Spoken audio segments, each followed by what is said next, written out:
Hello good morning friends, ನಾನು Babita Tasties ರೆಸಿಪೀಸಿಂದ ಇವತ್ತು ನಾನು ನಿಮಗೆ ಅದು ಮಕ್ಕಳಿಗೆ ಅಂತ ಅಲ್ಲ ಎಲ್ಲರಿಗೂ ಇಷ್ಟ ಆಗುವಂಥ ಚಿಕನ್ ಚೀಸಿ ಬರ್ಗರ್ನ ಮಾಡೋದನ್ನು ನಿಮಗೆ ತೋರಿಸ್ಬೇಕು ಅಂತ ಬಂದಿದ್ದೀನಿ. ತುಂಬಾ ಈಸಿ ಅಂದರೆ ಈಸಿ. ಇದು ಡೀಪ್ ಫ್ರೈ ಮಾಡೋಂಗಿಲ್ಲ, ಬೇರೆ ಇನ್ನೇನು ಕಷ್ಟಪಡೋ ಥರನೇ ಇಲ್ಲ.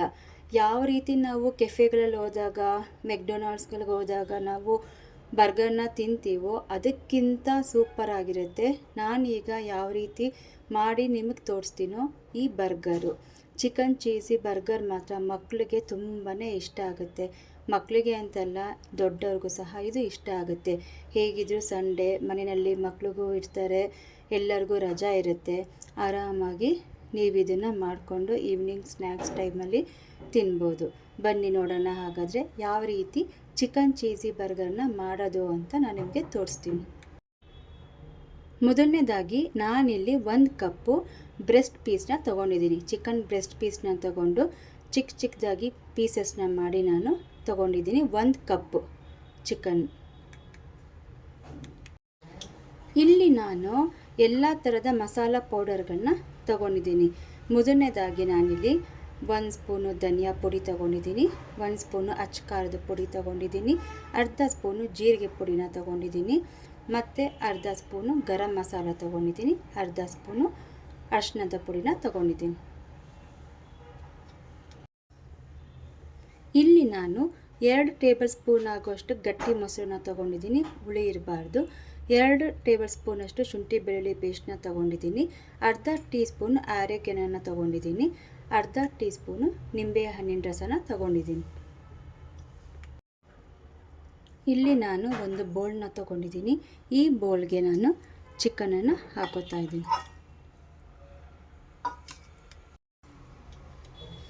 ನೋಡಿ, ಈ ಚಿಕನ್ಗೆ ನಾನು ಇಲ್ಲೇನು ತೊಗೊಂಡಿದ್ದೀನೋ ಮಸಾಲ ಪೌಡರ್ಗಳನ್ನೆಲ್ಲ ಹಾಕೋತಾ ಇದ್ದೀನಿ.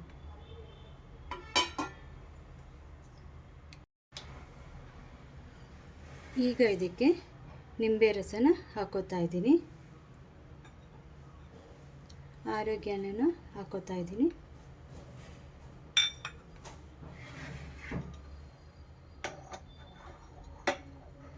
ನೋಡಿ, ಗಟ್ಟಿ ಮೊಸರನ್ನ ಹಾಕೋತಾ ಇದ್ದೀನಿ. 2 ಟೇಬಲ್ ಸ್ಪೂನಷ್ಟು ಗಟ್ಟಿ ಮೊಸರು,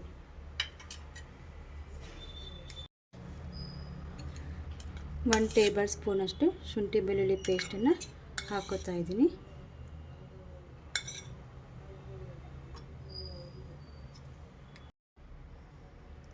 ರುಚಿಗೆ ತಕ್ಕಷ್ಟು ಉಪ್ಪನ್ನು ಹಾಕೋತಾ ಇದ್ದೀನಿ. ಈಗ ಇದನ್ನು ಚೆನ್ನಾಗಿ ಮಿಕ್ಸ್ ಮಾಡ್ಕೋಬೇಕು. ನೋಡಿ, ಚೆನ್ನಾಗಿ ಮ್ಯಾರಿನೇಷನ್ ಅಂದರೆ ಚೆನ್ನಾಗಿ ಮಿಕ್ಸ್ ಮಾಡಿದ್ದೀನಿ. ಏನೇನೆಲ್ಲ ಇಂಗ್ರೀಡಿಯೆಂಟ್ಸ್ ಹಾಕಿದ್ದೀನೋ ಈಗ ಇದನ್ನು 1 ಅವರ್ ಮ್ಯಾರಿನೇಷನ್ ಮಾಡೋದಕ್ಕೆ ಇಡೋಣ. ನೋಡಿ ಫ್ರೆಂಡ್ಸ್, ಇಲ್ಲಿ ನಾನು ಒಂದು ಮೀಡಿಯಮ್ ಸೈಜ್ ಈರುಳ್ಳಿನ ಸಣ್ಣದಾಗಿ ಹೆಚ್ಕೊಂಡಿದ್ದೀನಿ, 2 ಟೇಬಲ್ ಸ್ಪೂನು ಟೊಮೊಟೊ ಸಾಸು, ಇಲ್ಲಿ ಅರ್ಧ ನನ್ನ ಹತ್ರ ಯೆಲ್ಲೋ ಕ್ಯಾಪ್ಸಿಕಮ್ ಇತ್ತು, ಹಾಗಾಗಿ ಯೆಲ್ಲೋ ಕ್ಯಾಪ್ಸಿಕಮ್ ತೊಗೊಂಡಿದ್ದೀನಿ, ಸ್ವಲ್ಪ ಕೊತ್ತಂಬರಿ ಸೊಪ್ಪು, ಸ್ವಲ್ಪ ಬೆಳ್ಳುಳ್ಳಿನ ಸಣ್ಣದಾಗಿ ಚಾಪ್ ಮಾಡ್ಕೊಂಡಿದ್ದೀನಿ. ಇಲ್ಲಿ ಮತ್ತು ಅನ್ಸಾಲ್ಟೆಡ್ ಬಟರ್ ತೊಗೊಂಡಿದ್ದೀನಿ, ಮೊಜರೆಲ್ಲಾ ಚೀಸ್ ತೊಗೊಂಡಿದ್ದೀನಿ. ಇಲ್ಲಿ ಬರ್ಗರ್ ಬನ್ ಇದೆ ಮತ್ತು ಮೈನಾಸ್ ಇದೆ. ಮೊದಲನೇದಾಗಿ ಇಲ್ಲಿ ನಾನೊಂದು ಪಾನ್ ತೊಗೊಂಡಿದ್ದೀನಿ. ಈ ಪಾನ್ಗೆ ಸ್ವಲ್ಪ ಎಣ್ಣೆನ ಹಾಕೋತಾ ಇದ್ದೀನಿ.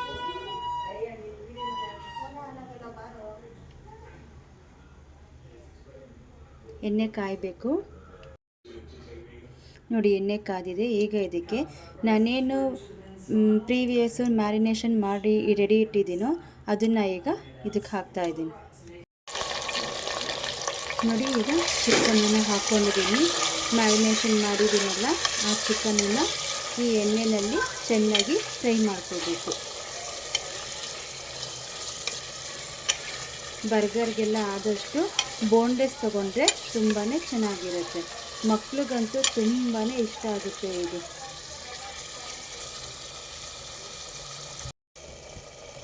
ನೋಡಿ, ಇದು ಚೆನ್ನಾಗಿ ಬೇಯಬೇಕು. ಇದು ಚಿಕನ್ನಲ್ಲಿರೋ ನೀರಿನಂಶ ಎಲ್ಲ ಬಿಡಬೇಕು, ಚೆನ್ನಾಗಿ ಇದು ಬೇಯಬೇಕು. ಇಷ್ಟು ಘಮ ಘಮ ಅಂತಿದೆ.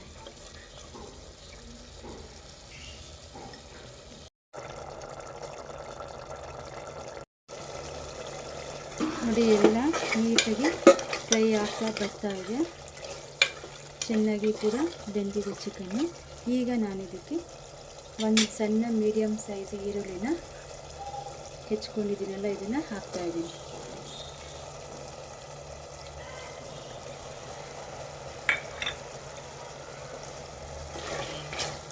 ಚೆನ್ನಾಗಿ ಈ ಥರ ಮಿಕ್ಸ್ ಮಾಡ್ಕೊಳ್ಳಿ.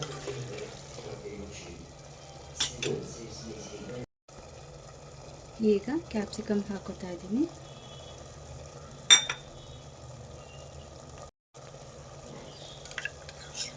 ಒಂದು ಟೇಬಲ್ ಸ್ಪೂನು ಟೊಮೊಟೊ ಸಾಸ್.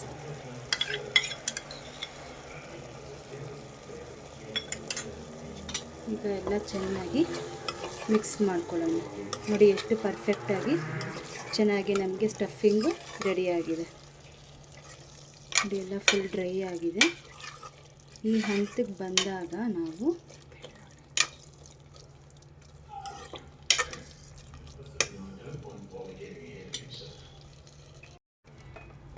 ನೋಡಿ ಈಗ ನಾನು ಇದಕ್ಕೆ ಮೊಜರೆಲ್ಲಾ ಚೀಸ್ನ ಹಾಕ್ತಾಯಿದ್ದೀನಿ.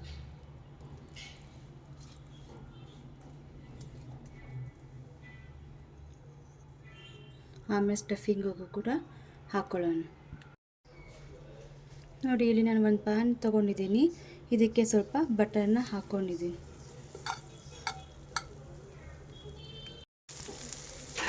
ನೋಡಿ ನಾನಿಲ್ಲಿ ಇದಕ್ಕೆ ಸಣ್ಣದಾಗಿ ಹೆಚ್ಚಿರುವಂಥ ಬೆಳ್ಳುಳ್ಳಿ ಮತ್ತು ಕೊತ್ತಂಬರಿ ಸೊಪ್ಪನ್ನು ಹಾಕ್ಕೊಂಡಿದ್ದೀನಿ. ನೋಡಿ ಈಗ ನಾನಿಲ್ಲಿ ಬರ್ಗರ್ ಬನ್ನ ತೊಗೊಂಡು ಟಾಸ್ ಮಾಡ್ಕೊಂಡಿದ್ದೀನಿ. ನೋಡಿ ಎರಡು ಸೈಡನ್ನು ಕೂಡ ಟಾಸ್ ಮಾಡ್ಕೊಳ್ಬೇಕು. ಇದೇ ಥರನೇ ಎಲ್ಲ ಬನ್ಸ್ಗೂ ರೆಡಿ ಮಾಡ್ಕೋಬೇಕು. ನೋಡಿ ಚೀಸು ಎಷ್ಟು ಚೆನ್ನಾಗಿ ಮೆಲ್ಟ್ ಆಗಿದೆ. ನೋಡಿ ಈಗ ಇದಕ್ಕೆ ನಾನು ಮೇನಾ ಸಾಸ್ನ ಹಾಕ್ಕೊಂಡಿದ್ದೀನಿ.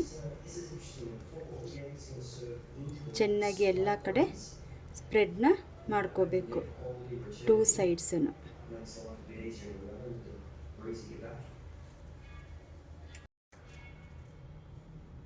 ಈಗ ಇದಕ್ಕೆ ನಾವೇನು ಚಿಕನನ್ನು ಸ್ಟಫ್ ಮಾಡ್ಕೊಂಡಿದ್ದೀವಲ್ಲ ಅದನ್ನು ಇಲ್ಲಿ ಅಪ್ಲೈ ಮಾಡ್ತಾಯಿದ್ದೀವಿ.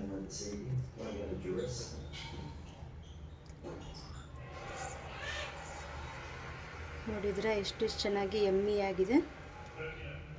ಇದ್ರ ಮೇಲೆ ಇನ್ನೊಂದು ಸ್ವಲ್ಪ ಚೀಸ್ನ ಆ್ಯಡ್ ಮಾಡ್ಕೊಳ್ಳೋಣ.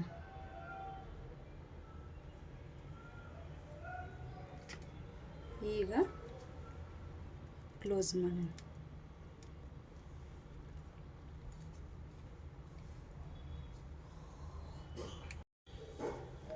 ನೋಡಿದ್ರಲ್ಲ ಗೈಸ್, ಎಷ್ಟು ಚೆನ್ನಾಗಿ ಮನೆಯಲ್ಲೇ ಚಿಕನ್ ಚೀಸಿ ಬರ್ಗರ್ನ ನಾವು ಎಷ್ಟು ಸುಲಭವಾಗಿ ಮಕ್ಕಳಿಗೆ ಮಾಡ್ಕೊಳ್ಬೋದು.